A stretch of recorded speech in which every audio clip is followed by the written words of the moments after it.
Safety is a byproduct of high-density living.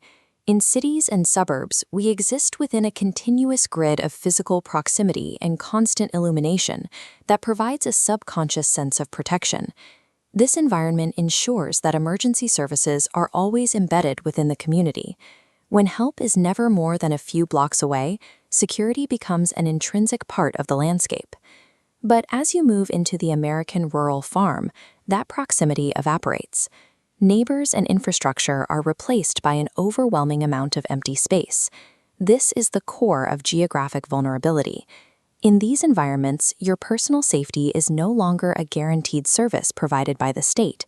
It is a variable that shifts based on your physical location. Consider the layout of a typical Midwestern corn farm. To be viable, these properties require massive acreage, which pushes residential structures deep into the center of the land. In Buckingham, Iowa, neighbors are often half a mile away in opposite directions. This creates an environmental vacuum where sound is swallowed by the fields. When an unknown figure crosses the property line at night, this isolation becomes an active threat. Every acre of unmonitored space becomes a place to hide, and every minute spent waiting for help is a minute spent in total isolation. This distance effectively severs the resident from the modern social contract. There are no patrols or passersby. You are forced into a state of absolute self-reliance. This starts at the farmhouse itself. In August 2018, a couple in Iowa were drinking wine late at night when they heard a knock at the door, something that had never happened in their years on the farm. The intruder used a common rural tactic, claiming to be lost and asking for help. But the voice was off, a man trying to artificially raise his pitch to sound less threatening, a mask for his true intent. When the couple called 911, they entered the response gap. Out here, police must navigate muddy, unpaved terrain that significantly slows their arrival, leaving the victims in a terrifying state of suspension. As they waited, multiple sets of footsteps paced the wooden deck surrounding the house. The couple was forced to guard their windows with shotguns, shouting at the darkness while the intruders attempted to pry the house open. It highlights a chilling physical reality.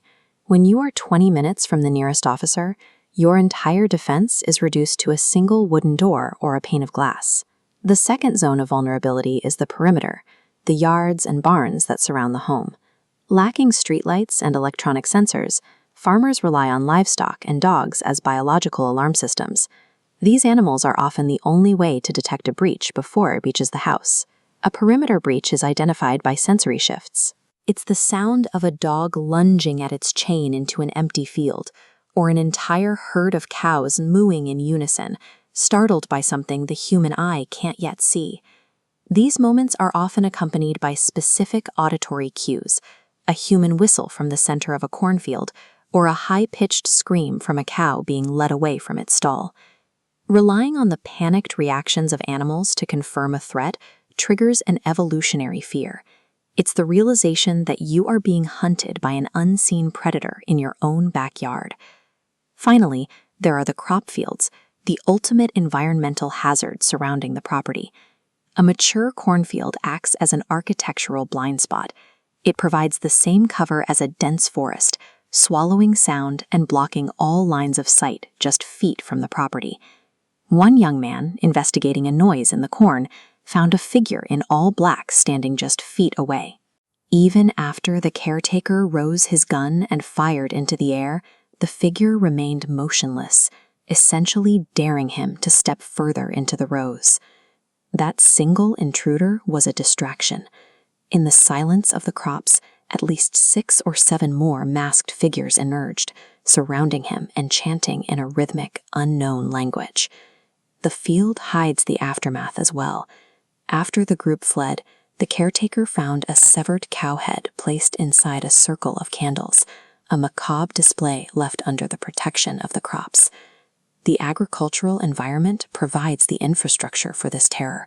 Its topography shields and emboldens the intruders, turning the very source of a farmer's livelihood into their greatest tactical disadvantage. For the survivors, these events leave a permanent psychological scar. The quiet they once associated with peace is replaced by a hyper-awareness of every rustle in the stalks. their perception of the land undergoes a total reversal. The vast geographic isolation, once a prized luxury of privacy, is now recognized as their greatest liability. Many attempt to reconstruct a safety net by installing high-tech cameras, trying to force modern surveillance onto an environment that remains stubbornly remote. Farm intruders evoke such profound terror because they expose the reality of life off the grid. When you step outside the reach of society, you are forced back